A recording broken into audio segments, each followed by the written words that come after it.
Sejam bem-vindos a mais um episódio Agro em Debate, o podcast realizado aqui pelo escritório João Domingos Advogados, a fortaleza jurídica do produtor rural. E como sempre, o nosso objetivo é trazer para você, meu amigo produtor rural, informação relevante, né? Sempre temos aí convidados muito especiais e o de hoje não poderia ser diferente. Estamos tendo a honra de receber aqui o Marcelo Ribeiro. É um cara que tem uma história de vida, uma vivência, uma experiência dentro do mercado da pecuária, do mercado da carne, não só dentro do âmbito do Brasil, mas no mercado internacional, de forma extremamente peculiar, né? Com certeza, o que ele já vivenciou aí, eu nunca vou vivenciar e nem você. Então, a gente com certeza tem muito a aprender e ouvir com ele aí hoje. Marcelão, muito obrigado por ter atendido aí o nosso convite, né? E o objetivo aqui hoje é a gente ouvir um pouco mais sobre a sua trajetória. Eu quero ouvir ali do comecinho ali aquela história quando você começou vendendo carne lá para um açougue lá no Japão e vendendo carne na rua, aquela coisa toda. Até hoje tá nesse número aí bem bacana que você colocou para nós aquele dia de mais de 700 mil cabeças de gado exportadas, né? Então é isso, muito obrigado. Obrigado, doutor. Gente, na verdade, eu tô aprendendo ainda esse mercado, né? Já mais de 700 erros aí já enumerados na área de exportação e produção da carne mesmo, mas a gente não para de aprender nesse ramo, não.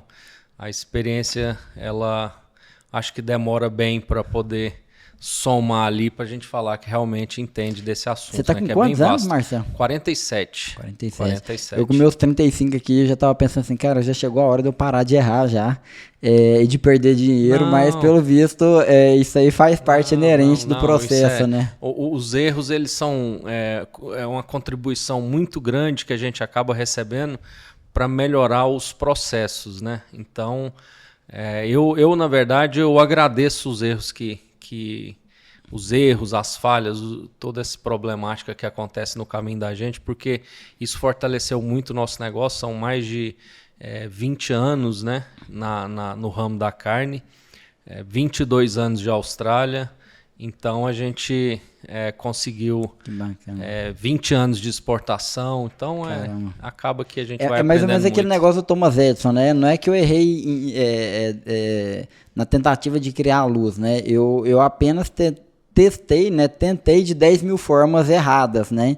Então eu acho que é mais ou menos isso. A vida de quem quer empreender, de quem quer fazer algo diferente, ela passa necessariamente pela tentativa e erro, e é aquilo, né, Marcelo? Só continua no jogo quem tem resiliência, né? Porque quem achar que só vai crescer, que vai acertar mais do que errar, acaba ficando pelo caminho, porque assim, são mais desafios, mais espinhos do que flores, né?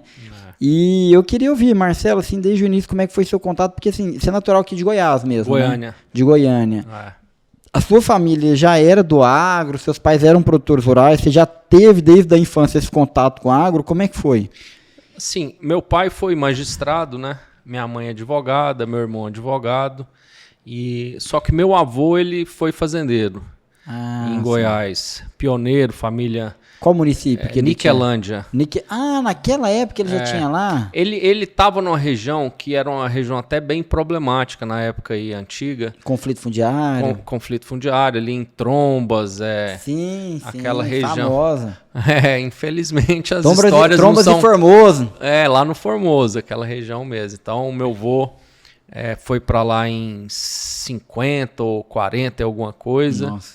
E aí lá teve toda essa problemática aí.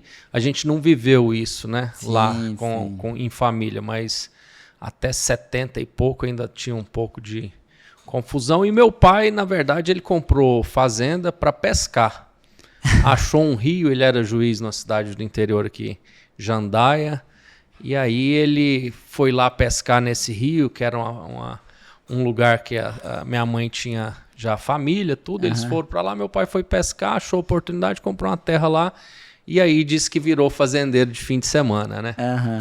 E aí, todo mundo da área de direito, e eu falei, não, eu não dou conta desse tanto de livro aqui na mesa. Chegava das festas à noite, olhava lá, falava, meu Deus, esse povo estudando ainda.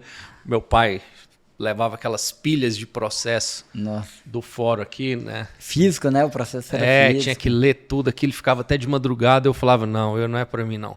E aí fui me aproximando mais da fazenda. Fiz zootecnia, formei em 99, 2000. E aí apaixonei na área de reprodução animal, transferência de embrião, inseminação. E quando terminou a faculdade, eu vi lá um anúncio para a Austrália, que tinha um estágio numa fazenda e tal, e eu toquei o pau e fui para lá. Aí chegou lá, eu costumo dizer que a Austrália ela te torna cidadão, ela ensina para as pessoas o que realmente é cidadania, né? O valor que tem um peão na fazenda, o cara que tira as coisas de dentro do carro, o cara que arruma um trator, o cara que ele se torna igual ao dono, porque a importância dele ali naquele lugar distante e vasto é igual. Então eu cheguei lá, eu fui fazer concreto, cimento, lavar caminhão, fazer cerca, coisa que eu nunca imaginaria que eu fosse fazer na minha vida, menos transferência de embrião. E aí, nesses 9 meses iniciais lá na fazenda, eu morei na fazenda. Foi peão mesmo. Peão mesmo, assim. Fiz o curso de transferência. Chão de fábrica mesmo. Uma situação lá, doutor, que eu tive inclusive que inventar uma cavadeira. Tinha lá uma cerca lá de 8 quilômetros para fazer. 8 km de cerca. E aí arame farpado com as estaquinhas de ferro, um negócio... E o solo era tranquilo? Solo tranquilo. E aí furava ali com aquela máquina, né?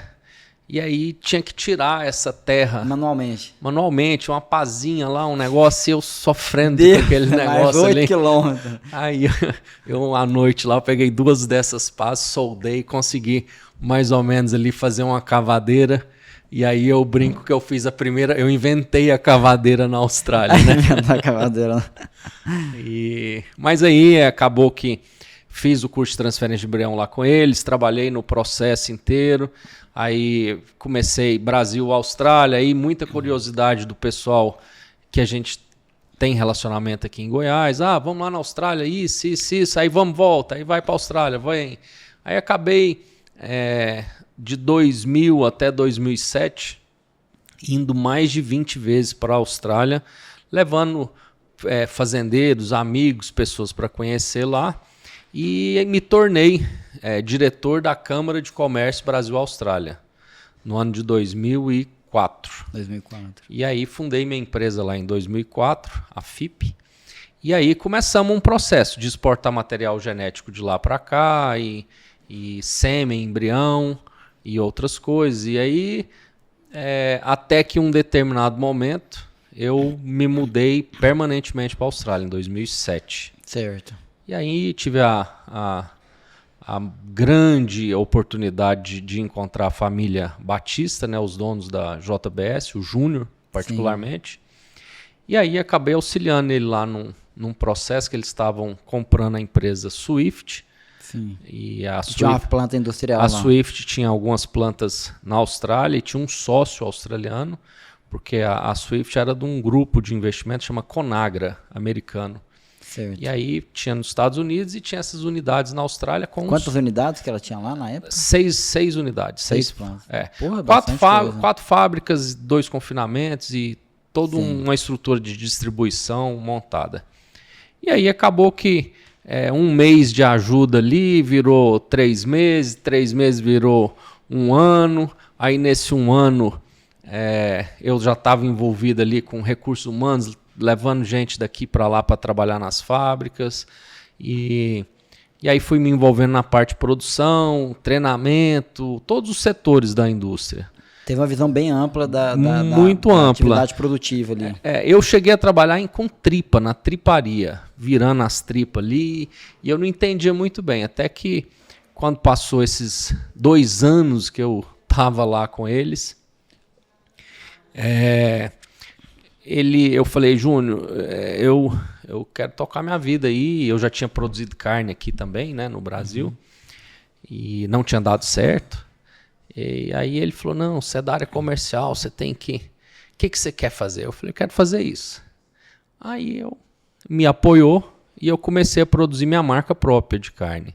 Sim. Me coliguei lá com uma família australiana que chama McDonald. São os maiores produtores de gado do mundo, né? Mais de 300 mil cabeças. Caramba. 8,3 milhões de hectares. Só na Austrália? Só na Austrália. 8,3 milhões. Milhões de hectares. E é 1,3% do território australiano. Como é que é? 1,3% do território da Austrália. Tem uma fazenda que ela tem mais de 70 quilômetros de mar. Beira-mar. Beira-mar. É, inclusive, a maior fazenda privada do mundo e da Austrália. Essa fazenda. Que incrível. Chama Dunbar Station.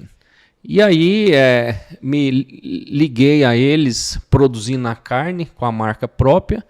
A JBS prestando o serviço de industrialização, né? A gente nunca teve o frigorífico e nem temos a vontade de ter o frigorífico. Só que foi muito arcaico o início disso, né? Uhum. Então eu matava lá 60 bois, eles tinham um confinamento muito pequeno, e aí matava 60 bois e eu saía vendendo essa carne na rua lá e vestia de vaca, parava na porta do Ceasa, fazia espetinho. Mas isso aí ainda não era com esse pessoal do McDonald's, não? É, com eles. Eles, na verdade, eles me fornecem o gado. Uhum. A gente criou uma precificação para esse gado para ser melhor do que o frigorífico paga. Uhum. E aí eu tenho que dali para frente... Distribuir no mercado. Eu tenho que distribuir, agregar valor para ser melhor do que o frigorífico está pagando. Então, um animal mais velho, uma vaca, um animal que não enquadra no processo para exportar para o Japão, coisas desse tipo. E que ano que foi que você começou essa venda, essa história? 2009. 2009. Então é bem recente, essa história que você vestiu de vaca ali. 2009. Como é que foi? Me conta melhor. Que isso aí... O Fabiano comentou aqui. O Fabiano conversa bastante, né? A história é assim, eu pegava esses 60 animais, transformava isso em carne, e aí levava para uma câmara fria alugada. E aí lá eu tinha que sair vendendo isso. Então, por exemplo, lá não tem o costume de um cupim. E aí eu matava esses animais. E tinha cupim para ter que vender. Cupim, eu tinha que vender esse cupim, porque o brasileiro acostumado a ver cupim e tal, falava, não aceitava, né? Que não se vendia o cupim. A cupim vai para carne de indústria. Aí picanha não vende picanha lá. Porque a cultura é outra, todo o processo. E aí como eu tinha que agregar um valor maior naquele boi ali, eu tinha que dar um jeito de vender esse negócio melhor. Então sábado e domingo eu ficava ali na porta da câmara fria, pedi pro pessoal lá, eles abriam, deixavam eu ter um acesso ali. E aí eu ficava ali vestido de vaca, com a placa. Graças a Deus filmaram, porque senão nem dava para eu mesmo acreditar nisso. E aí ficava ali com a placa na rua, numa avenida. A gente tem que achar esse vídeo. Eu tenho ele. Tem? Ah, não, então pega com ele isso aí. Aí ficava ali e gritando, megafone. E aí começou a parar a gente ali, comprar e cada vez parando mais. Sábado e domingo é um dia que o Ceasa lá abre as portas para o público, né? E aí um monte de gente começou a parar a gente e vendendo a peça inteira sem poder cortar nada. E aí começou. Aí o cupim eu já fazia espetinho, fiz uns 1.000 e tantos quilos de linguiça com cupim, não sabia que ia dar tanto problema, porque começaram a queimar isso no carvão, o fogo, né? Pega a gordura concentrada. A gordura concentrada demais. E aí fiz uns cortes que para eles não eram comuns, por exemplo, picanha. Comecei a vender picanha para a comunidade brasileira, o australiano via aquilo ali e começou a comprar também. A costela de um jeito diferente, um corte aqui no Brasil que chama aranha, né? Que lá joga na carne de indústria, o povo nem conhece. Que é muito bom, que chama bife do açougueiro também. E aí fui embalando todas essas coisas, bananinha, né? Que ninguém nem conhece direito, é o meio ali da costela. Fui fazendo essas coisas diferentes. E E aí, agregando valor e aí começou a dar realmente bastante gente, né? A gente chegou ao ponto de, em um fim de semana, vender lá todos os cortes que as pessoas... que conseguia vender para o público ali, né? Porque tem corte que é mais industrial, mais para... não se vende. Mas eu vendia toda a parte de um boi em 2 dias, de 60 animais. De 60, 60 animais. Assim, no varejão, assim. 5, 6 toneladas em 2 dias. Nesse varejão, desse jeito. Nesse varejão bagunçado, desorganizado, um tambor. O caixa era um tambor assim, com um lugar para pôr dinheiro e uma maquininha ali. Aí tirava o capacete da vaca, quente pra caramba, atendia, fazia aquele negócio. Aí começou a dar tanta gente, essa vaca ficou tão famosa, que a gente foi parar num programa de televisão lá. E aí eu contratei... Tem imagem disso? Tem. Ah, olha só, Marcelo. E aí eu contratei um amigo e alugamos outra fantasia de vaca. Aí era disputa de preço das vacas. E aí ficava essas vacas brigando lá, com os preços amarrados. E aí foi realmente uma coisa... É uma experiência fantástica isso. E como é que chegou na história do açougue lá do Japão, né? Para exportar, a primeira exportação. Então, foi isso aí? Foi no meio desse contexto? Foi no meio desse contexto aí, apareceu uma família lá para comprar filé mignon, e é uma mulher super chata lá, e aí a confusão, e ela tinha um filho, e aí não falava inglês direito, como eu também. Eu falava, mas, né... E eu acho que, inclusive, o meu negócio de exportação só deu certo porque a língua ela não funciona muito bem. Quando a gente fala português aqui, a gente fica 1 hora batendo papo aqui com conversa fiada. E na exportação, a gente, um japonês, um brasileiro. O que você quer comprar? O que você quer comprar? Carne? Para quê? Não, para isso. Que tanto, assim, que preço, tanto, entrega onde, tal, pô, acabou. E aí você não tem nem, fica olhando e rindo um pro outro, não tem mais o que fazer. Então é basicamente isso aí. Aí apareceu essa família, eu tive que trocar uns filé mignons que ela comprou, que ela não gostou.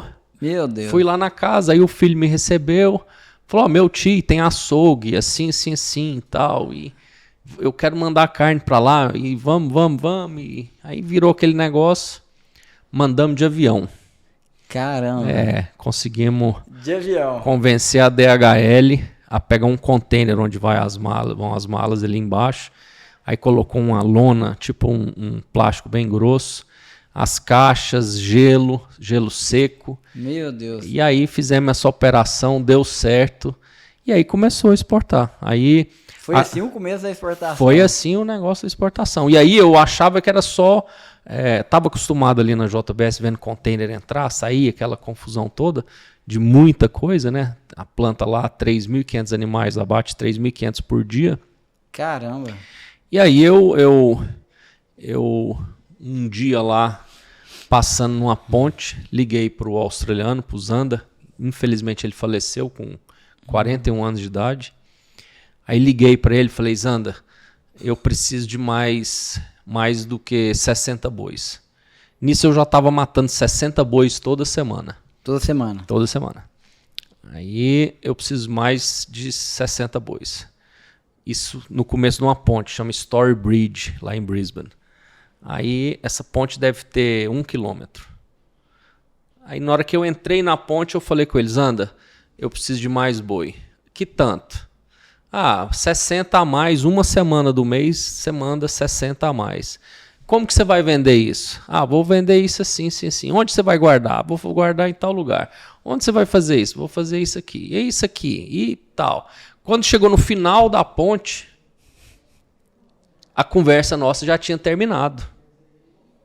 E aí, no outro dia, me liga o dono, o gerente do frigorífico, mas desorientado da cabeça. O cara mandou 240 boi, tem que avisar, porque tem escala, tem não sei o quê. Você que é porque conhece o dono do frigorífico que tá fazendo essas merdas, essa bagunça e tal. E só boi de 5 anos de idade. Nossa. Vem aqui agora, tal. Aí eu fui lá, os marrucos, tudo. os marrucos, tudo que ia jogar fora, ia queimar, sei lá o que era aquilo, ele mandou. E aí eu liguei para ele e falei, Zanda, como que você faz? Ele falou, não, você dá conta, resolve aí. E aí foi quando a gente aumentou, nunca mais parou, nunca mais diminuiu de 240 por semana. Aí de 240... 240 por semana. Por semana. Ou seja, a gente tá falando de quase 1.000 cabeças por mês. Não, a história, ela tem um caminho aí bem mais... que às vezes até eu tenho dificuldade em acreditar e aceitar. E na verdade, Dr. Leandro, eu vou me expor mais agora, porque eu fiquei vários e vários anos sem querer contar a minha história, sem querer contar o que realmente a gente faz, porque a gente é único. A gente é único no mundo com esse tipo de produção que a gente faz 100% integrada. Eu pego o animal lá na vaca, cria ele, identifica, certifica, rastreia a informação, recria, termina esse animal, transforma ele em carne e manda para 28 países. 28 países. 28 países. A gente chegou num ponto que eu vim visitar o Júnior aqui, que antes era da JBS, né? Sim. Acho que até 2010, 11, não sei, ele era da JBS ainda. Depois que ele saiu. Nesse período eu tinha um pouco mais de contato com ele. E aí eu vim visitar eles e aí sentei com o pai dele, o seu Zé Mineiro. Aí o seu Zé falou assim, Marcelo, já tá matando quantos boi lá? Aí eu falei 600. Aí ele, por mês? Aí eu, não, por semana. Aí viraram para mim e falaram, não, tá errada essa conta. Mas como? Porque é um volume muito significativo. É um volume significativo. E aí 600 por semana. Aí eu falei, já. Eu tô aqui inclusive para pedir mais espaço lá para aumentar, né? Porque um turno do frigorífico abate 1.700 cabeças. E aí ficaria assim um turno quase que ocupado para a gente todo, né? Caramba. E aí eu fui aumentando e lá dessas vacas lá na frente começou a exportar. Aí eu aprendi a exportar via aérea. Aí comecei a exportar para Dubai, pro palácio lá do pessoal lá do rei lá mesmo.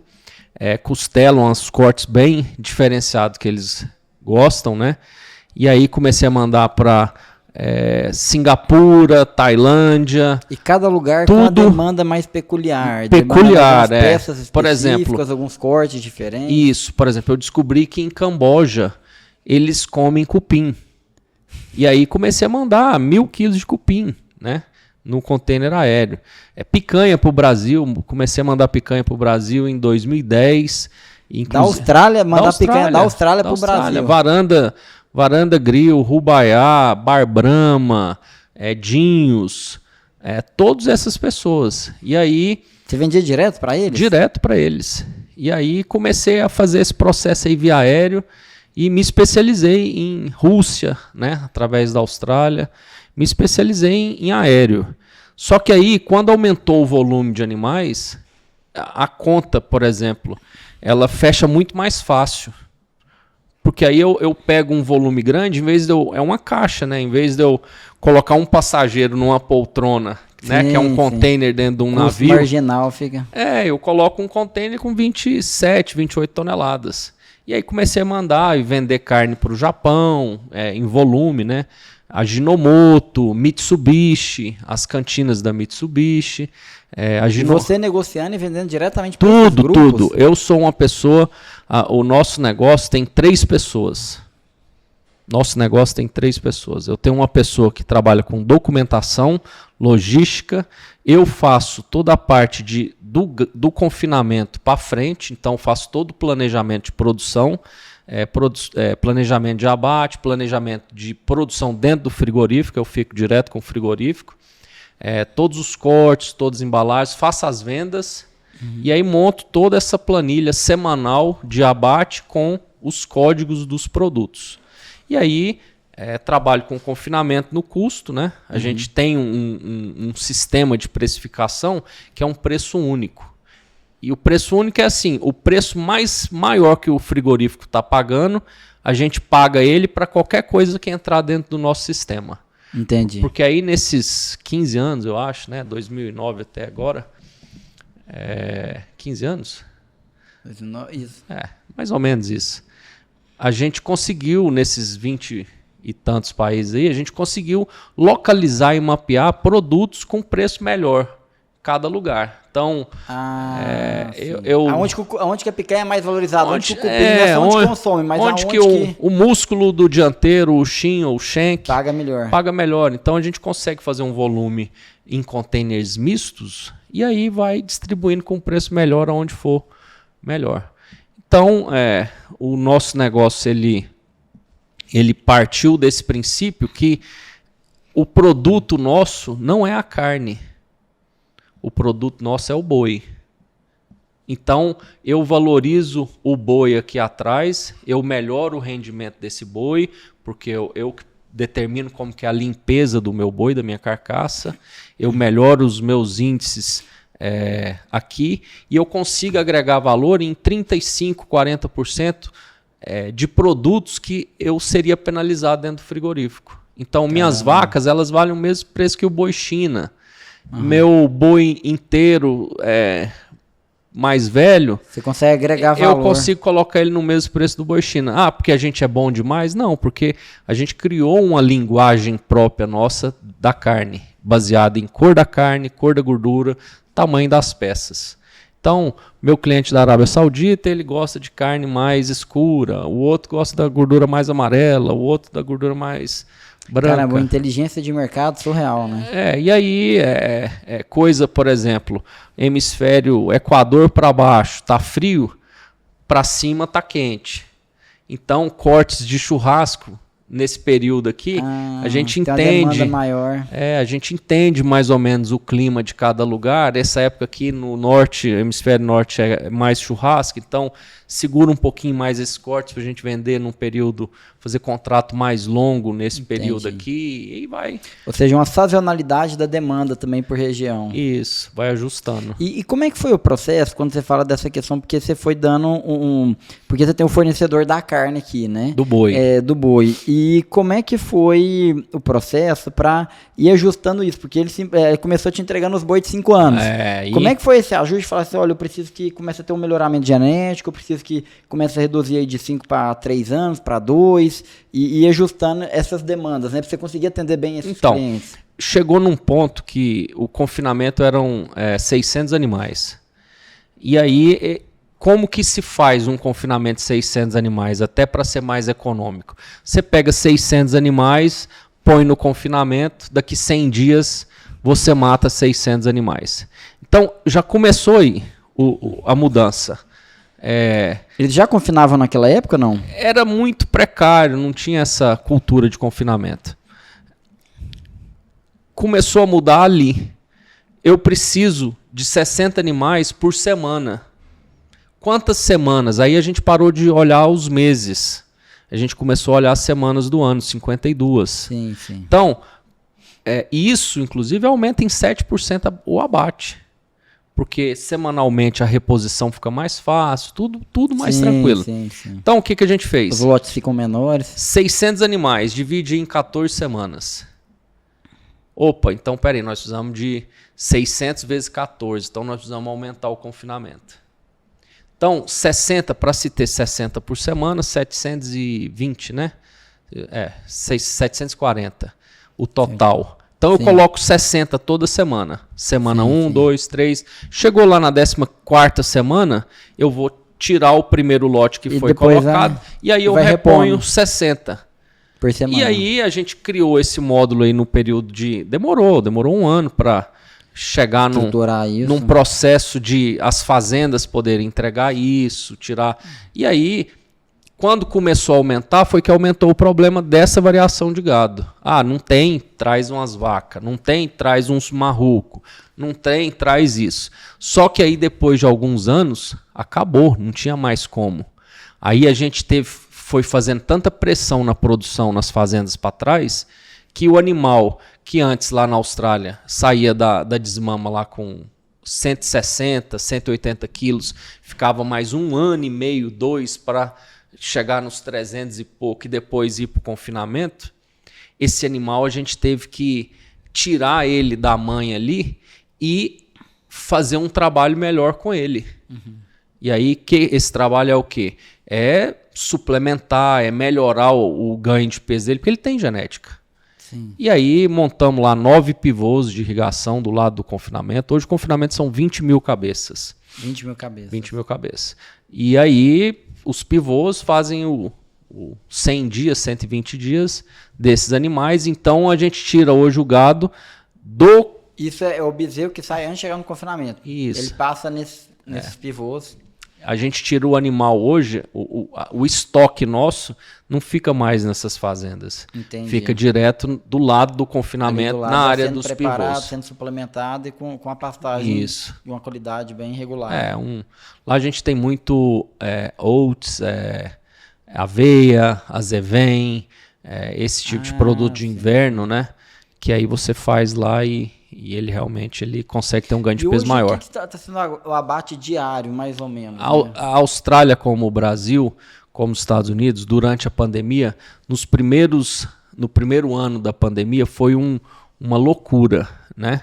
Então, você tinha que abastecer todo mundo, porque estava todo mundo em casa, naquela confusão, e aí gerou muito estoque, até porque chegava lá um navio de container de carne na China, aí chegava lá, o porto estava fechado, não tinha como descer esse container, não tinha como descarregava, aí não tinha como transportar, aí o container não voltava para reabastecer a fábrica, travou tudo. Então, depois de 12 meses que travou realmente tudo, porque aí ficou a engrenagem travada. A gente parou de produzir em 2022. Por quê? O preço do gado, como aqui no Brasil, ele foi extremamente para as alturas. Aqui chegou a 330, né? Isso. E na Austrália, o equivalente hoje em reais, assim, na época estava 500. Que isso? Então, não compensava mais confinar, porque aquela matéria-prima ficou muito cara. E aí, a exportação de gado vivo, ela cresceu. Porque aí, esses animais de 300 quilos, em vez de ir para o confinamento, começou a ir para a Indonésia, Oriente Médio, essa coisa toda. Então, e uma coisa importante da gente falar é assim, a ferramenta de produção de carne, né? Porque produzir carne é uma ferramenta de ajuda no boi. Sim. O nosso negócio não é a carne, nosso negócio é o boi. Então, nós temos que valorizar o nosso boi lá atrás. Então, a ferramenta de carne, ela ficou para baixo. E aí, a gente teve que ter o sangue bem frio de falar assim, nós vamos parar e entregar o boi. Porque o negócio nosso não é a carne. Mas a gente aprendeu, nesse período que a gente não dava esse valor, que a nossa marca de carne, ela tinha um valor muito grande. Você imagina, no Japão, um supermercado que está há 10, 12 anos, tem um cliente nosso lá que a gente entregou mais de 3 mil containers. Caramba. Então, é muito... Uma rede de supermercado? Uma rede. Então, foi muito difícil desmembrar isso e dar uma freada. E agora, em setembro, a gente volta à produção. E aí, vamos voltar com os mesmos clientes, com o mesmo processo. Por quê? Porque o preço do boi caiu e está caindo mais. Sim. E a carne voltou para o preço normal. Então, a gente está nesse processo aí. Vou ter que voltar a viajar, né? Voltar a viajar. Eu morava lá até 2020. Entendi. E aí eu trouxe a família e agora vamos ficar no Brasil mesmo e eu vou e volto. Caramba, Marcelo, mas que curioso isso. Então, no caso, nesse período aí, pós-pandemia, ficou muito intensificada essa venda do gado vivo, então. Do gado vivo. Totalmente. E aí, nos países destinatários é que o pessoal processava essa carne e revendia, distribuía ali. A exportação de gado vivo, ela é antiga, né? Sim, sim. Tem até aquele filme Austrália lá que foi feito na fazenda da família McDonald, né? Eu não conheço esse filme, não. Tem um filme chamado Austrália que fala sobre justamente isso, a movimentação de gado na pós-guerra, como fonte de proteína, né? Eles transportam esse gado de uma propriedade próxima ao deserto lá até o Porto de Darwin. E aí, essa história bem interessante até. Marcelo, eu queria que você relatasse para nós algumas curiosidades sobre essa produção da carne na Austrália, né? Tem um ponto que é muito curioso até pra gente colocar aí, que é aquela história do helicóptero ali correndo atrás do boi no meio do pasto, né? E até aquele dia eu te perguntei, falei, isso aí é história isso aí, né? Você falou, não, é realidade, né? E aí quando você me falou, pô, Leandro, lá a gente tem áreas de pecuária extremamente extensiva, né? Áreas muito amplas, né? Conta um pouco para nós, um pouco mais sobre isso aí. Então, o fato da Austrália ser um país baixo, né? Muitas áreas da Austrália estão abaixo do nível do mar, para dentro, pro lado do deserto ali. Caramba. Então, essas áreas, quando chove em alguns pontos do norte, essa água desce. E aí forma grandes alagados ali, como se fosse o Pantanal, só que extensões assim, 800 quilômetros. Nossa! Muita água mesmo. E aí, as extensões de terra são muito grandes, ninguém tem muito interesse em ter essas terras. Então, as fazendas são realmente grandes e é normal você ter um pasto de 30 km por 30 km por 30 km. Caramba. E aí você coloca ali 4.000 vacas nesse lugar, e aí para você achar elas realmente não, achar não, porque você tem muito poucos pontos de água, né? A vantagem da Austrália é que a água subterrânea ela é bem próxima do solo ali. Então você tem os cataventos, né, que é o símbolo da Austrália aí, com a água. Bombeia essa água para bombeia a água e ali o gado fica ali. E na época de juntar isso, você tem geralmente um caminhão que você leva um curral móvel, você coloca essas placas ali. Mas como é que é? Você põe as vacas para elas reproduzirem, aí quando esses garrotes chegam na idade de sei lá, 10, 11, 13 arrobas, é a hora que vamos dizer assim, capturar eles para levar para confinamento? Desmama. Para fazer desmama. Então, uma vez no ano, você vai lá, e aí você leva geralmente um helicóptero, 2 jipes, um pessoal de moto, cavalo, pouco, e aí você junta esse gado ali, com o helicóptero, você vai mapeando ali, vai rastreando, vai passando na área inteira, o gado vai assustando e eles vão juntando. Aí depois essa turma de baixo ali, eles vão fazendo ali aquela fila e aí vai juntando. Aí chega ali, a desvantagem disso é que, assim, a vantagem é que o custo é muito barato para você criar o animal lá numa situação dessa. Entendi. Você não tem... Morreu, ninguém nem sabe, né? Você conta lá um tanto e... Ninguém. Caramba. Os índices de controle, inclusive, eles são diferentes. Ninguém vê taxa de absorção de vaca. Vê taxa de desmama. Isso que é importante. Eu tenho 4.000 vacas, vou desmamar 3.000 e tantos bezerros. Só que aí tem bezerro que você vai desmamar com 10, 12 meses, né? Porque é um período muito longo. E tem bezerro que tá ali, você vai ter que tirar ele com 5, 6 meses de idade. E aí você tem que usar helicóptero. O recurso para isso é esse, senão você passa semanas para juntar esse negócio. Então não tem suplementação, vai ficando solto ali. Tem uns minerais ali em bloco, que é umas pedras assim, de mineral em bloco, que eu já tentei usar aqui no Brasil, mas em alguns lugares é muito úmido, né? Aqui é muito úmido, lá é muito seco, então o animal fica ali, ele fica mastigando aquele bloco ali. E isso. Até hoje ainda tem? Tem, não é. Pecuária mais não. Talvez a parte de cria da Austrália extensiva e grande mesmo, que é uns 60%, 70%. 70% do país é assim. Não tem. Caramba, eu acho que foi o Fabiano que trouxe para nós esse dado, assim, que hoje nos Estados Unidos você tem ali mais ou menos, você sai da cria e basicamente já vai praticamente pro confinamento, né? Porque o que seria essa diferença? O que você vê nessa diferença de mercado dos Estados Unidos para a Austrália, pra você ter essa viabilidade, né? É porque nos Estados Unidos o preço de terra é muito alto, esse custo de você ter esse boi a pasto ali para fazer a recria já não fecha tanta conta, ou é uma questão cultural também? Não. Eu acho que o fato dos Estados Unidos ser tão industrializado e muita indústria, muita coisa, você tem o subproduto muito acessível, né? Você tem o milho lá que faz o álcool, você tem resto de tudo quanto é coisa lá que dá para alimentar o gado e acaba que você tem mais acesso a esse tipo de produto, né? O Brasil está crescendo nisso, essas usinas de álcool, né, através de milho, lá usa muita beterraba também, tem de tudo. Então, eu acho que é isso. A Austrália, ela confina quase 30% do rebanho. 30%.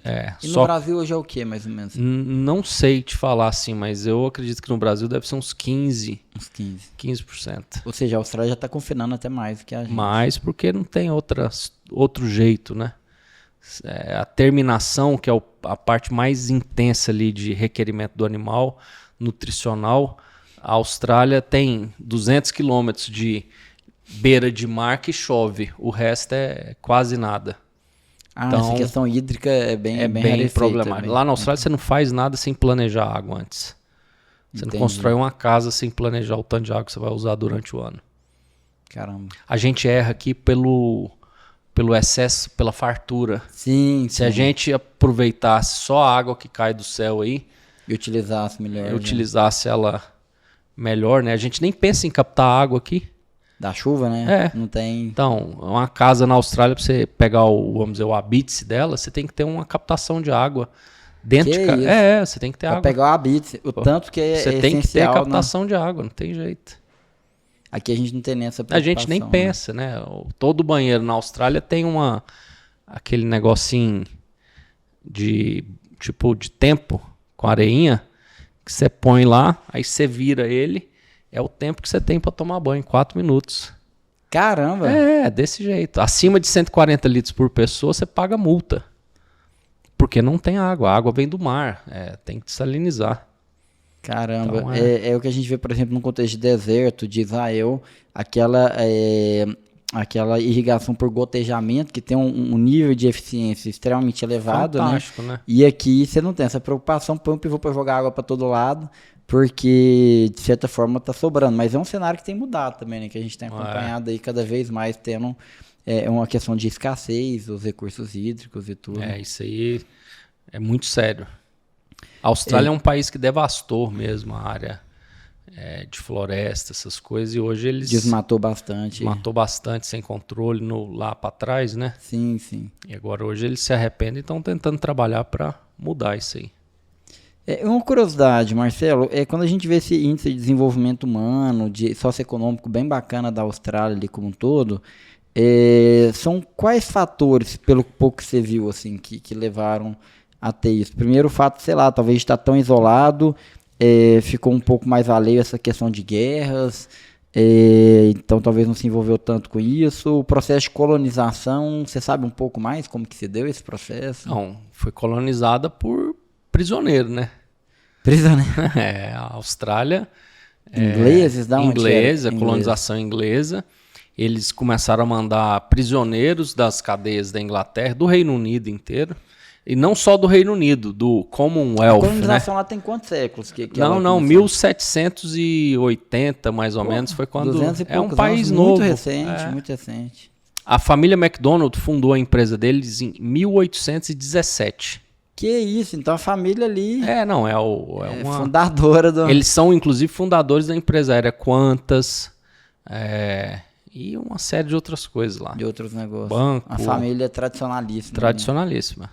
E de 1780 ou alguma coisa assim, até um determinado momento, só ia prisioneiro. Porque a Inglaterra, com várias colônias, né? Uhum. E a Austrália era uma colônia também, começou a pegar presos ingleses e dessas colônias e levar para a Austrália. Aí primeiro fechou eles lá. em cadeia mesmo. Aí depois falou, mas só tem eles aqui e os não aborígenes. Não faz mal pra ninguém, um que mata o outro. Cada um toma um pedaço de terra aí. E aí a colonização foi crescendo assim. Aí acho que o fato de ser tanto prisioneiro e tão perigoso, ninguém mexia com ninguém. Até hoje é assim, inclusive. Não tem muito conflito. O povo fala assim, lá não entra um na casa do outro, né? Por quê? Porque tem a cidade que eu sou baseado lá, são 3 milhões de armas com 1.400.000 habitantes. Que isso? Então, assim... Quem que vai mexer com... Quem que entra num lugar do outro, tem muro, não tem nada. Mas é seguro. Não, é uma segurança controlada, né? Não, cada um... A criança completa 18 anos já ganhou a 12. Mas aí eu acho que essa questão é educação. A educação sim. Realmente transforma uma sociedade. Isso aí não tem Marcelo, dúvida. Eu queria que você fizesse uma análise para nós, porque assim... Meu avô era pecuarista, né? E eu acompanhei muito, assim, dessa pecuária bem extensiva ali também, ali no Vale do Araguaia, e vi como que isso mudou muito, principalmente a gente pega nos últimos 10 anos, aí mais ou menos no Brasil, a gente viu uma mudança muito drástica de um contexto em que, majoritariamente, os produtores não confinavam, os produtores só a gente chegava ali e fazia o que a gente chama de boi balcão, vendendo boi ali no frigorífico, a todo momento vendendo ali. E agora, nesse pós-pandemia ali de 2022 para cá, a gente viu uma mudança muito significativa em que os frigoríficos conseguiram fechar muitos contratos com os grandes produtores, confinando ou não. Grupos, então, né? Com grupos, então ali quase 50% da produção que tem, ele consegue garantir, de certa forma, a escala dele. E aí a gente viu produtores extremamente desesperados, principalmente ao longo de 2023. O cara viu um arroba que tinha caído ali de 330 para R$200, 230. E, poxa, aquele boi que às vezes custou para ele, sei lá, 5 mil para ele poder preparar, ele está tendo que vender por 4. 3.500. Exatamente. Então ele pegou e com conta vencendo no banco para ter que pagar, ele desesperado falou, cara, beleza, então essa é a realidade, vou ter que dar meu boi de graça. Chegava no frigorífico e falava, toma aqui meu boi de graça. Eu falei, não, eu não quero. Eu não tenho necessidade, eu tenho escala para daqui 2 meses. E aí a gente vê esse cara ficando desorientado. E essa passou a ser a realidade do pecuarista brasileiro que não tem contrato de 2023 para cá, e pelo que a gente está vendo, esse quadro ele vai se agravar ainda mais para 25 e daí em diante, né? A gente estava até tendo nosso bate-papo na live semana passada, eu acho que traz uma visão para nós que é de um mercado que realmente mudou, né? O jogo mudou, então ou você se adequa a ele ou você está fora, né? Qual que é a leitura que você faz para nós de perspectiva da realidade atual e do que você vê no porvir, vamos dizer, nos próximos 5 anos, mais ou menos? Eu produzo carne no Brasil também, em Porto Alegre. São 2 frigoríficos lá no Rio Grande do Sul, que a gente produz a marca nossa. No início, você acaba que entra na onda de todo mundo, né? Você vive aquele negócio ali e acaba que é muita especulação.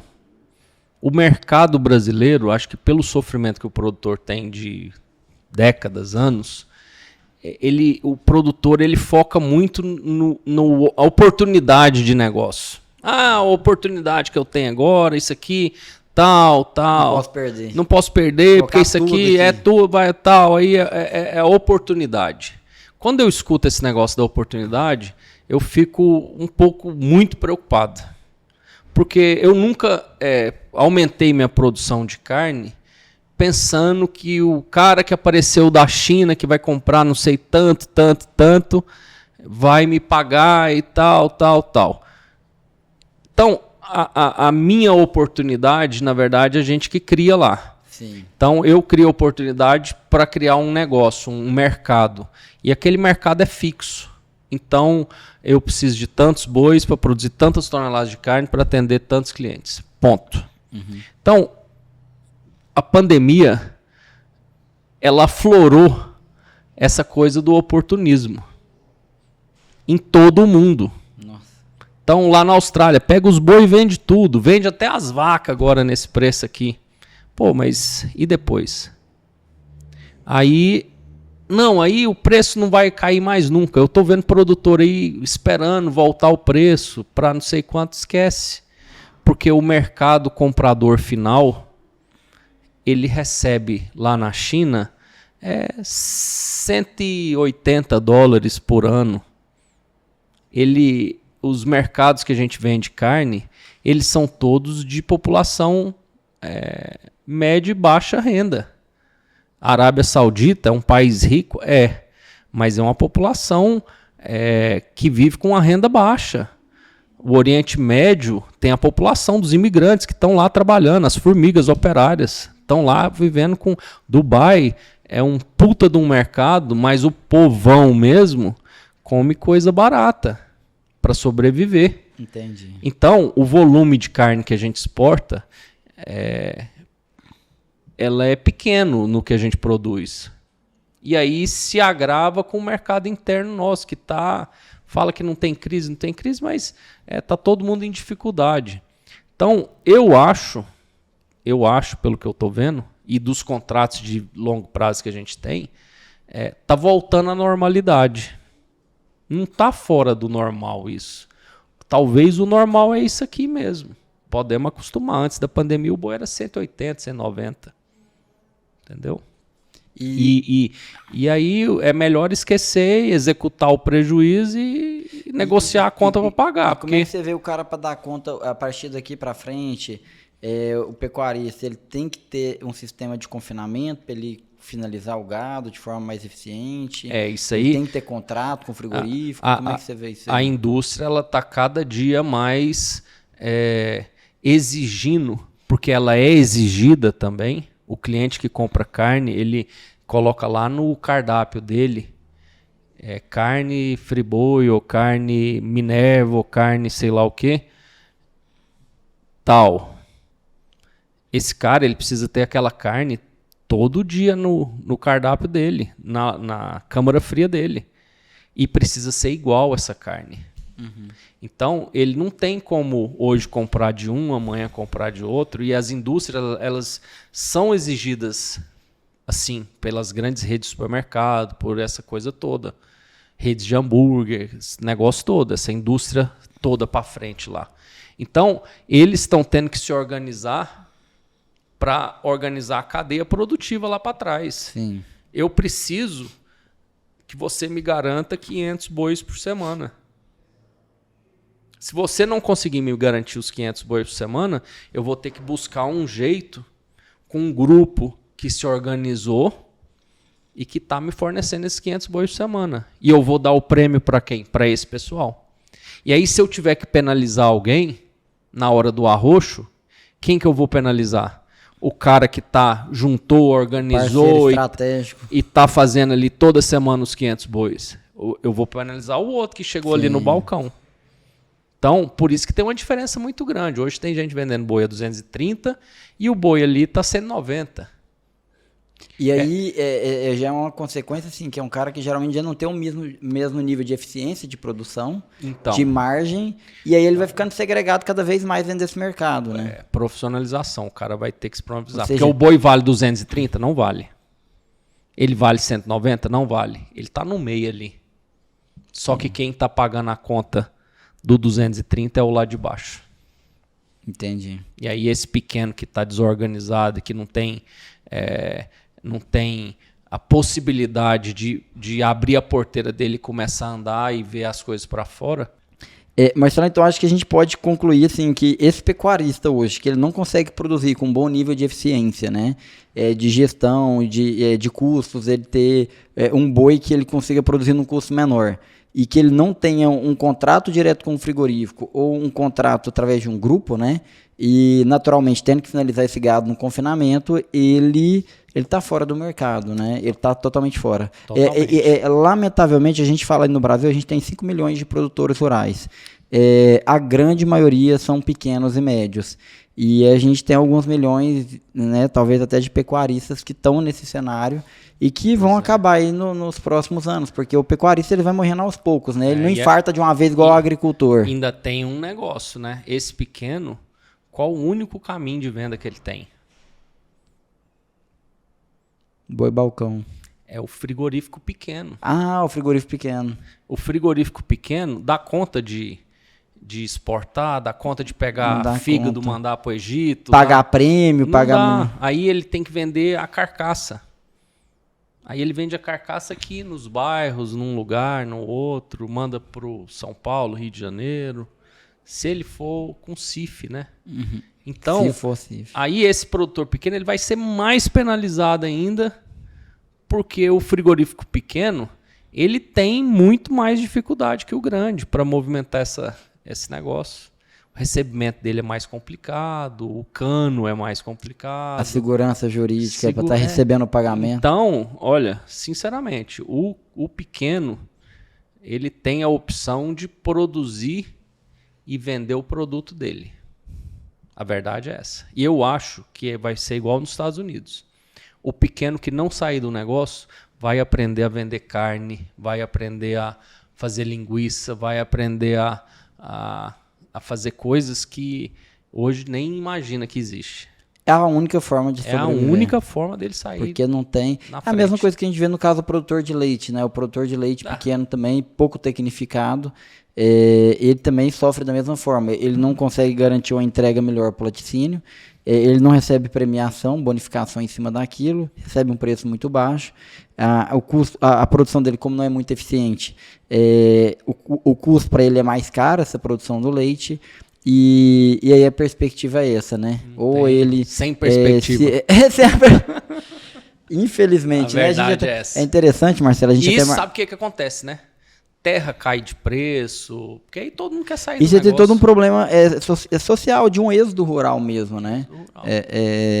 E assim, mas é aquilo que a gente tem que entender. Quando você vem, por exemplo, a inteligência artificial, quando vem uma máquina, você fala, cara, essas pessoas vão sair daqui, não há mais espaço, né? Hoje você fala assim, pô, até um tempo atrás você tinha milhares de pessoas que viviam de ser digitador, da datilografia. Então vai chegar um momento que essa produção, no primeiro momento você sofre, fala, pô, mas vai acabar e esse pessoal vai viver de quê e tal, mas, cara, mudou, é um novo mundo em que não há espaço mais para isso. Houve um momento em que, na estrutura econômica da sociedade brasileira, você havia espaço para esse pequeno produtor pecuarista, esse pequeno produtor de leite.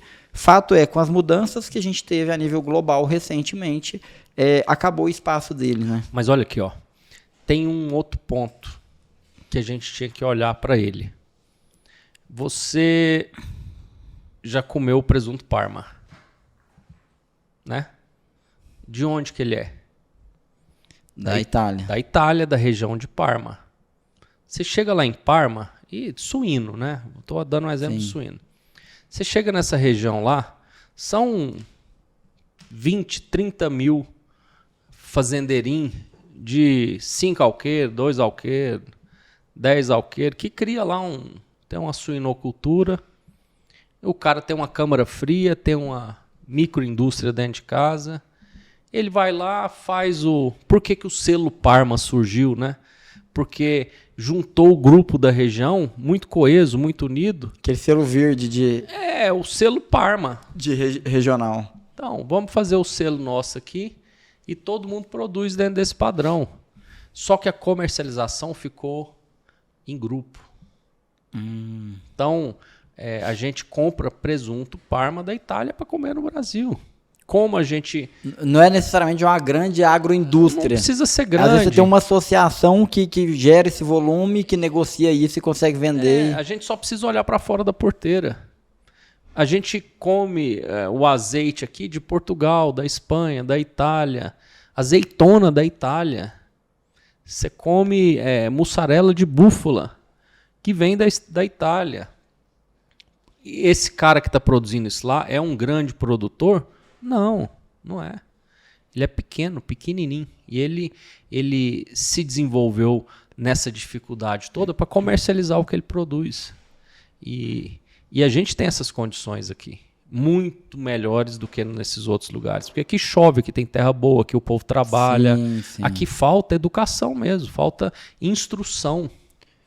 Uma visão de mercado diferente. A gente tem que ter o produtor, então... Olhar para fora. A gente tem um espaço, então, para o pequeno produtor, só que ele precisa ter essa visão, né? É uma visão de mercado diferente.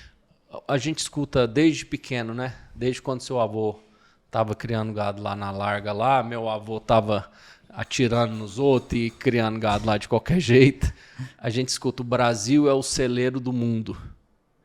Quem saiu para o mundo para vender alguma coisa que estava no celeiro aqui em Niquelândia, ou lá em Nova Crixás, ou lá no Faina?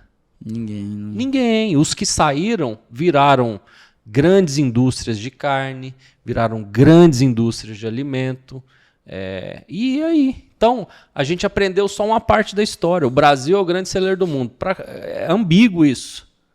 É para a gente produzir e vender para alguém que vai ser processar isso aí. Ou é para a gente produzir e vender? O pessoal diz que a visão do Brasil hoje é de sair dessa perspectiva de o grande celeiro do mundo para o grande supermercado do mundo. O grande supermercado do mundo. Essa visão de que é quem não fornece a matéria-prima, mas para já quem entrega ele processado e com valor agregado, né? Tinha um amigo meu que ele trabalhava na Caramuru aqui e ele falava, Leandro, a gente tem um grande problema quando a gente tem um grande mercado, igual a China, por exemplo, que demanda muito uma commodity como a soja, mas compra ela in natura, porque... Cara, se você vende, por exemplo, o óleo de soja, ao processar isso aqui, você gera uma série de impostos a serem recolhidos, você gera mais empregos, uma distribuição de renda socioeconômica, o desenvolvimento ele é muito superior. Então, o desafio é muito esse, né? É como você agregar mais valor naquilo dali. Os nossos avós, eles falavam, não põe todos os ovos em uma cesta só. E a gente aqui no Brasil está entregando... Não aprendeu isso. Entregando tudo para a China. Tudo que a gente produz, 50 e tantos % da nossa exportação vai para a China. E aí o mercado chinês entrando em crise. E aí, cadê Singapura? Cadê Malásia? Cadê Filipinas? Só aí já deu 1 bilhão de habitantes. Por que a gente não está indo para esses lugares com os nossos produtos? Então, eu vou te falar uma loucura, mas eu falo isso há anos. Tem que pôr cota de venda para a China. A gente não tem isso lá para a Europa, para cota Hilton, cota não sei o quê.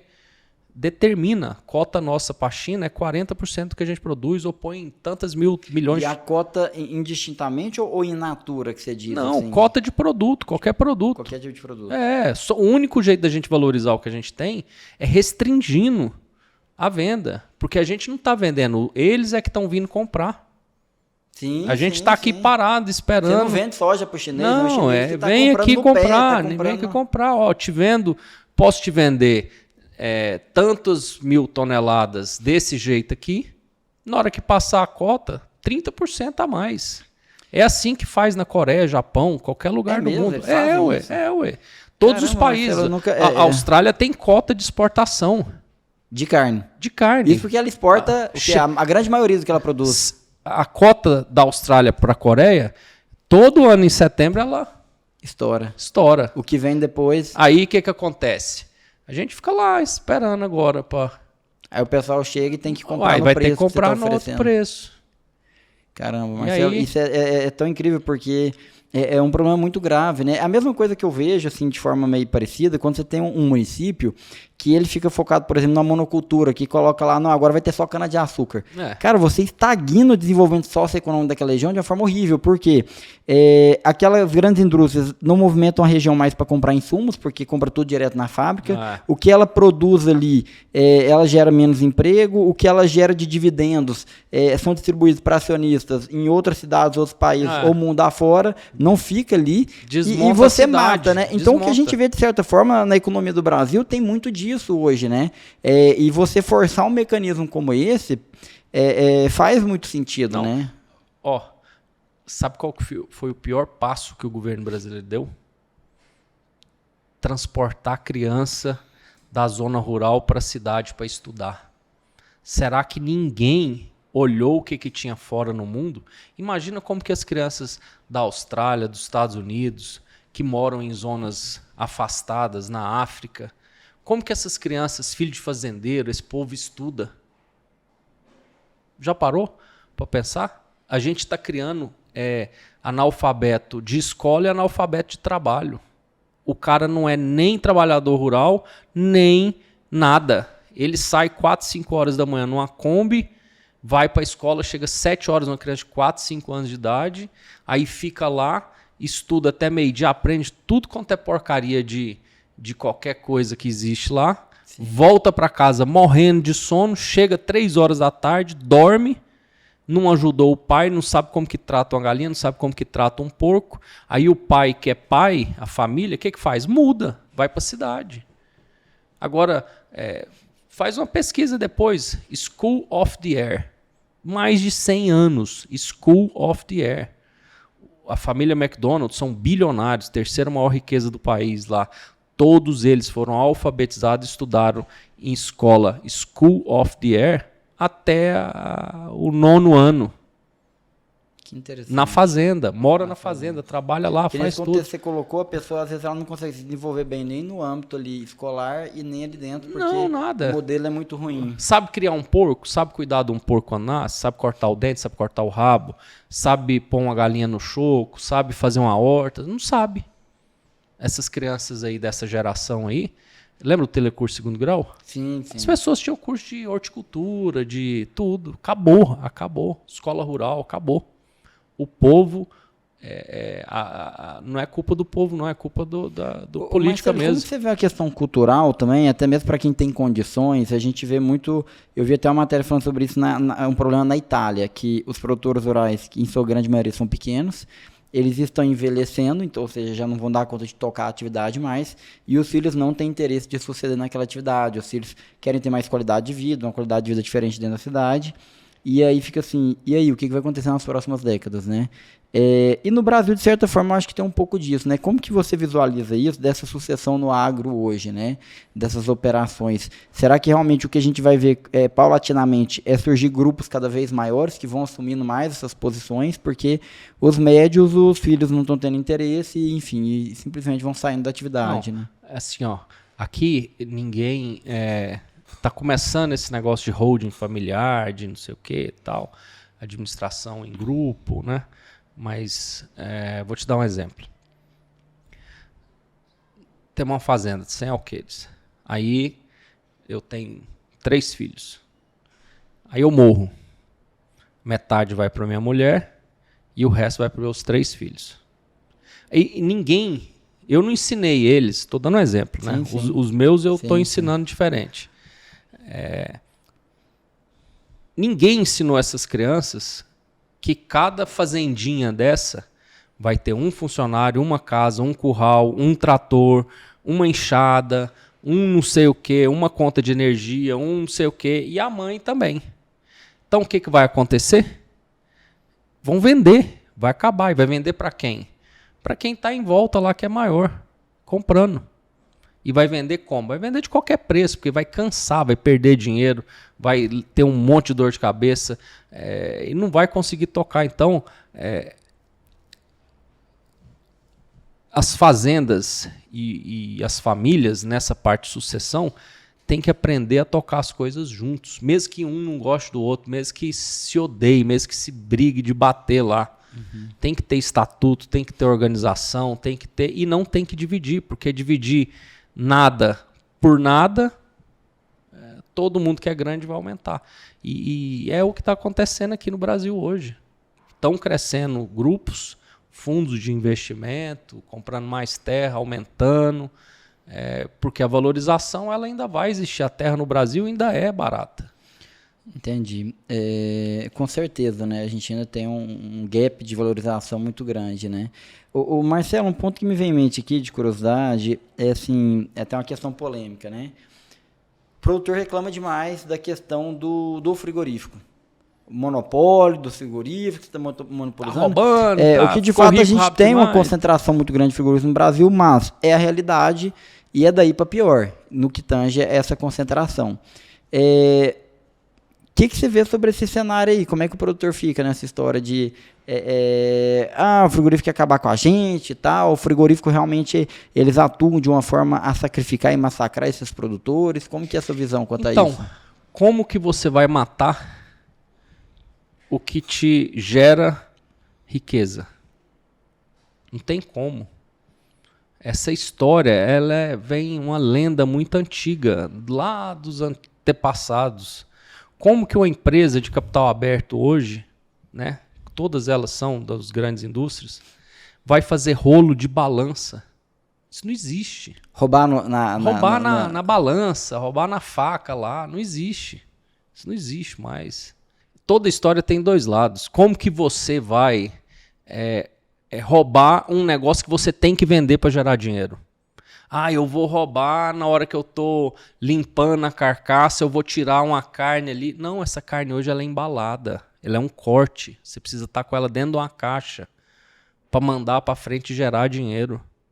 Mas eles falam assim, às vezes poderia ter, sei lá, uns 56% de aproveitamento, aí deu 50%, aí o cara fica meio assim, o aproveitamento é porque o cara tá me roubando, porque todo frigorífico rouba ali alguma coisinha sempre. Como uma empresa grande, vamos dar nome aqui, JBS, Marfrig, Minerva, essas empresas grandes, elas têm auditoria que não é só do Ministério da Agricultura, é auditoria de fora. A gente precisa conhecer mais as histórias do outro lado, entendeu? Quando eu comecei a produzir carne, era a mesma coisa. Porque o Zanda, meu sócio na Austrália, que faleceu, era a mesma coisa. Nós temos que produzir carne, porque o frigorífico, aqui esse rendimento, Opa, começamos a embalar a carne e vimos que o buraco era mais embaixo. Pega aí 20, 30 cortes aí, pedaços, junta e sai vendendo. E tenta apurar dinheiro para pagar esse boi. Agora, existem países que exigem uma limpeza diferente na carcaça. Existem países que não querem uma limpeza daquele jeito na carcaça. Então, existem padrões e métodos que têm que ser respeitados e seguidos. Por exemplo, vou falar da China de novo. Chinês exige carne 95 VL. 90 VL. O que é isso? É visual lean, que é a quantidade de gordura na carne. Então, eles não aceitam carne com mais de 10% de gordura, ou 5% de gordura. Caramba. Aí você sabe o que acontece? Para você chegar um boi na dentição que exige para a China, quem inventou a dentição para a China foi essas grandes indústrias? Não, foi o chinês. Agora, olha só. Na Austrália, mete hormônio em tudo quanto é boi. Para produzir mais rápido, melhor. E manda para a China. Aí o Brasil não pode usar hormônio. Por quê? Porque a China diz que não pode usar hormônio. A Europa fala que não pode usar hormônio. Aí a gente não pode pôr hormônio no boi, que daria um rendimento de quase 30 quilos a mais no animal no mesmo período de vida. Aí aqui a gente tem que ser sacrificado, confinando, gastando dinheiro com um monte de coisa para chegar um boi com 2 anos para mandar para a China, para chegar lá na indústria, o frigorífico também ser penalizado e ter que tirar toda a gordura da carcaça. Caramba. Para mandar para a China. Então, assim, não podemos só bater no frigorífico não, porque lá dentro da indústria tem um baita de um problema também. Então, a norma é que está errado. Lá no governo aqui do Brasil, o povo tinha que entender mais de produção de carne. Para ajudar quem? Ajudar o frigorífico e ajudar o produtor. Porque Estados Unidos produz carne com hormônio e manda para a China. Manda para o Japão, Coreia. Todo mundo aceita. Isso tudo é acordo comercial internacional? Acordo comercial internacional. Faz o acordo comercial e depois cria os protocolos sanitários, Sim. que são vários. Então, eu chego com carne brasileira que é criado no pasto, mais saudável impossível, chuva demais, água demais, tudo em abundância. Aí você cria um boi ali com 2 anos e meio, não pode ir para a China. Poxa vida. Aí a gente não pode pôr um hormônio no boi, porque o mercado de não sei aonde não aceita. Mas aí o chinês não aceita boi com hormônio? Mas por que aceita dos outros? Então, os advogados aqui do escritório, os hormônios, um abraço aí pro nosso Wallace, tríceps, trembo. Mas geralmente o hormônio é quando tá castrado, né? Aí dá esse negócio aí, ó. Fica um pouquinho mais robusto. E a voz afina também um pouco. Marcelão, um tema muito importante aqui, que a gente estava conversando. Hoje, vamos dizer aí, o médio produtor, o pequeno pecuarista no Brasil, ele tem que, de qualquer forma, conseguir ter um contrato com o frigorífico, ou diretamente ou através de um grupo. Por que isso é importante? Então, todo frigorífico ele precisa de escala e por que significa essa escala? Significa que ele tem um animal ali do mesmo padrão, sempre para ele poder abater, produzir a carne e entregar. Hoje, as grandes redes elas trabalham promovendo marca de carne. Antigamente não existia isso. Você já deve ter ouvido falar do 1953, da Swift Black. Eu não conheço outras marcas dos outros lá, mas tem também. E aí, as redes vendedoras, elas divulgam marca. Então, você precisa ter uma constância de fornecimento ou de compra para abastecer aquelas marcas. E isso é o que o frigorífico valoriza. É o que o frigorífico valoriza. Então, o pequeno, o médio que está fora desse processo, ele precisa se adequar nisso, achar um grupo de fornecimento, criar um grupo de fornecimento, achar uma maneira de participar para vender em bloco. Porque essa venda em bloco, o frigorífico paga mais por ela. Remunera melhor. Não adianta só ele ficar torcendo para o mercado para a arroba voltar a R$300. Especulação, é o que a gente falou lá atrás. Especulação acabou. Vai quebrar antes disso acontecer. Especulação tem que acabar com isso. Ele precisa entender que o jogo mudou e que ele tem que aprender a jogar esse jogo para ele ficar rentável. O mercado é contínuo, o mercado não é só de julho a setembro. Uma história bacana, Marcelo, você contar pra gente é aquela questão lá da história da cooperativa lá. Não, vamos juntar 25 aqui, vamos pegar um frigorífico. Foi a maior. Vamos produzir que agora que a gente é frigorífico que ganha dinheiro, né? Conta pra gente essa história. O frigorífico é que ganha dinheiro e aí vocês falaram, não, vamos juntar uma turma aqui, vamos ter nosso frigorífico agora que a gente fica rico. 25 produtor. Na Austrália. Vamos construir um frigorífico aí. Quantas cabeças? 200. 200 cabeças, que viabilidade que tem 200 cabeças para desossar lá no interior da Austrália, só para arrumar gente para trabalhar nisso já cansou.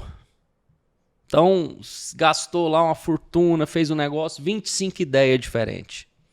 25 pessoas com boi pronto no mesmo dia, querendo que o boi esteja $1 a mais o quilo.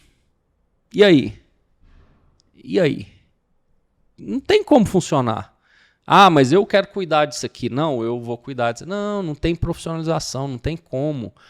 Ou você produz o boi, ou você produz a carne, ou você é dono de indústria. Querer fazer tudo. Vou te falar, esses donos de indústria tinham que receber um prêmio. Ixi, Maria. Não, tem que receber um prêmio. Eu tô falando sério, eu não tenho frigorífico, eu não sou apaixonado por nenhum frigorífico. Vai viver dentro de um frigorífico para você ver o que é. Eu conheço frigorífico no mundo inteiro.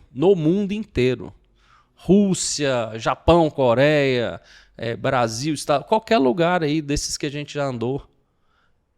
O dono de frigorífico, ele tem que receber um prêmio para ele continuar aberto. Porque são pessoas, recursos humanos, uma coisa louca, uma pessoa para desossar. Agora você imagina num país desse desenvolvido, e até aqui no Brasil mesmo, acha um cara para passar o dia inteiro dentro de uma câmara fria, cortando carne. Acha um cara para ficar lá no abate, suando lá, para matar boi, cheio de sangue, merda e etc. É difícil, não é uma brincadeira. Fora imposto, fora sacanagem do governo aí de mudar uma coisa ou outra de um dia para a noite. Fiscalização intensiva, vigilância sanitária, inspeção trabalhista. Vai, pega frigorífico aí. Eu não sei se você já teve a oportunidade de assessorar algum cliente na compra de um frigorífico. Primeira coisa. Passivo tributário. Trabalhista e tributário. Vai lá para você ver. Mas cortou um pedaço do dedo. Tinha uma luva de tal, tinha isso, estava enfiada no bolso. Teve treinamento. Mas a culpa é da empresa. A culpa é da empresa. O assistencialismo das leis trabalhistas é impossível tocar um negócio desse. Você sabia que 32% do custo de operação de um frigorífico no Brasil é mão de obra? 32? 32. Antes era 16. Tá certo, o povo tem que ganhar mais. Só que o que vem acoplado a isso, roupa, segurança do trabalho, não sei o quê. 32%. Sabe quanto que é na Austrália? Chegou a 68%. Que isso. E aí você não tem gente. Eu levei mais de 1.000 pessoas para trabalhar na Austrália. Com experiência em frigorífico. Eu tive que sair no mundo inteiro onde tinha brasileiro que sabia trabalhar em frigorífico, procurando gente para levar, para não fechar a indústria. Para viabilizar ela. Viabilizar. O fluxo de caixa de um frigorífico, já imaginou? Mata 1.000 boi por dia e vende com 30, 60 e 90 dias a carne. O cara tem que ser artista. O cara tem que ser bom. O cara, para ter um frigorífico, ele tem que ser bom, e eu vou te falar de novo, tem que ter um prêmio. Tinha que ter um prêmio. Os melhores do ano. Vai ter hater em cima desse vídeo aí. Eu vou te falar, Marcelão. Esse trecho nosso aí. Ainda bem que eu não tenho. Eu não tenho Instagram, não tenho Facebook. Cadê o arroba? YouTube. Marcelo, vai ter nego que vai colocar assim: cadê o arroba desse arrombado aí? Não. A gente. O contrário. Eu produzo carne para valorizar o boi. Eu não vendo carne. Eu produzo o boi e valorizo ele dentro da indústria. Isso é pecuarista também, né? Nossa, pecuarista. É interessante, Marcelo, para trazer esse contraponto, sabe? Sair um pouco do senso comum, né? A gente tem uma visão muito aí do senso comum, essa coisa toda. E aí eu acho que isso é muito relevante para a gente trazer essa contraposição aí, né? Para a gente poder finalizar aqui, Marcelo, acho que tem um ponto que a gente pode trabalhar um pouco melhor numa fala bem curta. Essa história aí de vendendo vaca vendendo carne de boi na rua vestido de vaca, até esse número aí de 700 mil cabeças exportadas, né? E deixa eu pensar aqui como é que a gente pode colocar isso numa fala mais curta, né? Eu acho que você pode trazer um pouco da síntese para nós, o que foi um pouco essa jornada sua nessa exportação, nesse mercado de exportação no mercado, né? Tentar algo encaixar aí na coisa de 1 minuto, 1 minuto e meio, mais ou menos. Difícil, hein? É difícil. Só Deus. Corre uma maratona em 100 metros, Marcelo. Só Deus sabe o que eu passei. Marcelão, você tem uma jornada épica aí muito peculiar ali na Austrália, de vendedor de carne vestido de vaca na rua, vendendo um espetinho de cupim ali para australiano, até chegar no número aí de mais de 700 mil cabeças de vaca, de carne, de boi, né, exportado. Conta um pouco para nós como é que foi essa jornada aí. Basicamente foi problema. Eu fui vender na rua, não tinha licença, tomei uma multa e aí tive que continuar. E aí essa continuada aí, o samba mesmo, samba na frente dos outros e tenta fazer. Carne tem vencimento, tem validade, aí tinha que sair correndo, vendendo, levando carne dentro de carro para açougue, entregando e fazendo... Varejão mesmo ali no começo. Varejão, mais de 280 açougues que eu visitei com uma scooter, daquelas Jog 50. Com scooter. Até chegar no atacado aí de grandes mercados. Até um cara um dia parar lá e falar assim, por que você não vende pra gente? Você tá atrapalhando nosso negócio aqui com os açougues. Aí eu falei, vocês são de onde? Distribuidora. Não, passa lá que eu te compro tudo que você produzir aí. E aí já tava exportando via aérea e sobrava um tanto de coisa. E aí comecei a vender para distribuidora. O cara que, na verdade, ele que me ensinou. Falou, não, enche mais as caixas com mais carne. Eu vendo no quilo as caixas. Então, quanto mais pesado as caixas, melhor. E aí foi assim. Então, os números... 4 marcas para 28 países. E em torno de 12 milhões de quilos, né? Anuais, a média nossa. Tem ano que dá mais, tem ano que dá menos. E uma coisa muito importante nisso aí, o número só que muda. Tem mais de 10 anos, vai fazer 11 anos em julho, que eu não tenho nenhum cliente novo. Só os números que mudam. Em vez de eu te vender 1 tonelada, eu vou te vender 28. Olha a diferença em produção de gado que é isso. Caramba. Então, é uma fórmula de bolo que acaba funcionando e você tem que manter o que você já está atendendo, né? Mas é interessante, né?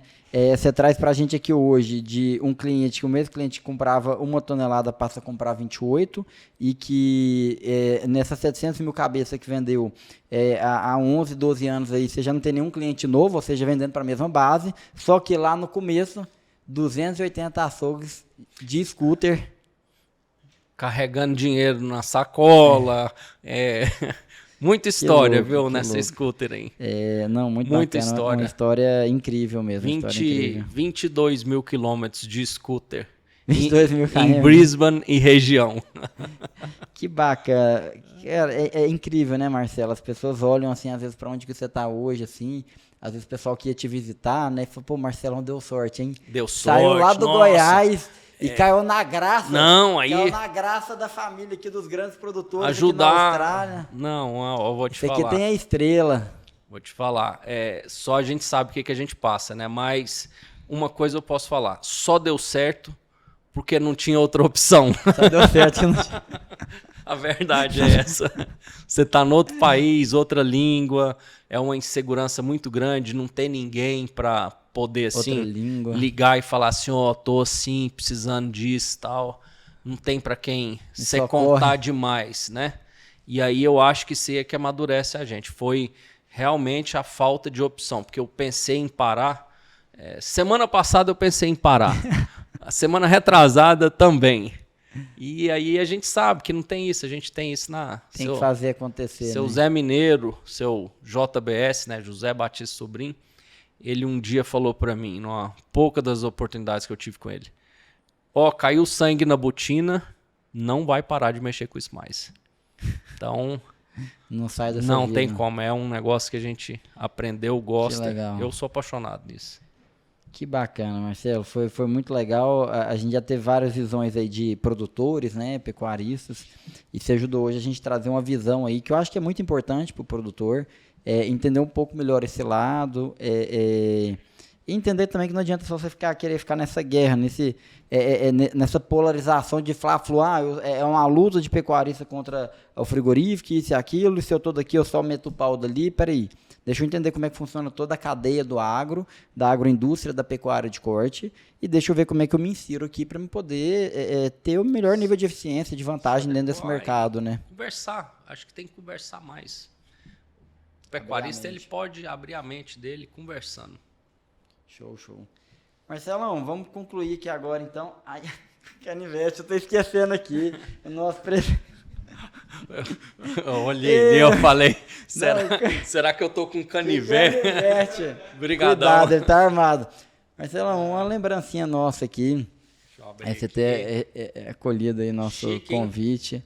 Um canivetezão aí personalizado. Isso aí é perigoso. Não, Marcelo R. Marcelo Ribeiro. Esse é aquele que serve de tudo, né? Pra você cortar picanha, né? Exatamente, corta carne, mas chupa laranja. Mais tem de rabada e costela? Não, mas é bom demais. Não, mas eu também. A rabada é um trem que é bom demais. Picanha eu agradeço. A rabada com arrozinho branco, você não precisa de mais nada ali para ser feliz. Marcelo, muito obrigado por ter acolhido aí nosso convite. Foi muito bacana nosso bate-papo aqui hoje. Eu acho que não só para o pessoal que nos acompanha, eu particularmente aprendi muito aí com você, que a gente tem uma longa parceria aí daí em diante, dentro desse ecossistema que a gente está junto aí do produtor rural, né? E que o que a gente puder aí, conte conosco aí, o que a gente puder, o nosso escritório, eu também como pessoa física aqui, pessoalmente, que a gente puder contribuir, conte conosco. Tá bom, obrigado, doutor Leandro. Eu fico muito agradecido e até honrado de poder participar desse bate-papo aqui. Foi muito bom mesmo. A gente está sempre aprendendo, né? Esse negócio é muito dinâmico, muda muito. A gente aprende, cada dia é uma coisa nova. Mas me coloco também à disposição de todo mundo para saber mais, para conhecer, para entender mais, né? Toda a história tem dois lados, né? A gente tem que escutar todos os lados antes de julgar, antes de até entrar numa história dessa, né? Muita gente me procura para produção de carne e eu sempre fui reticente em participar de algumas coisas. mas eu acho que a partir de agora a gente precisa falar mais, abrir mais a caixa de Pandora desse negócio para poder desmistificar, para acabar com essa ideia de que frigorífico rouba, que não rouba, né? Tem que ser claro nisso aí. Todo lugar tem gente ruim, né? A gente sabe disso, mas no geral não é a regra do mercado. A regra é todo mundo trabalhador que se esforça e acorda cedo de madrugada para conseguir fazer as coisas acontecer. E aí eu me coloco à disposição, né? Estamos aqui. Eu não tenho Instagram, não tenho Facebook, não tem nada, mas a gente vai arrumar um jeito de nos falar contactar. Com a gente que a gente faz um meio de campo daqui, o Marcelão mora aqui perto, a gente faz um sinal de fumaça e, enfim, a gente consegue intermediar. Se quiser falar com ele, é só falar com a gente aí, tá bom? Isso aí, valeu, obrigadão. obrigadão. Valeu, obrigado.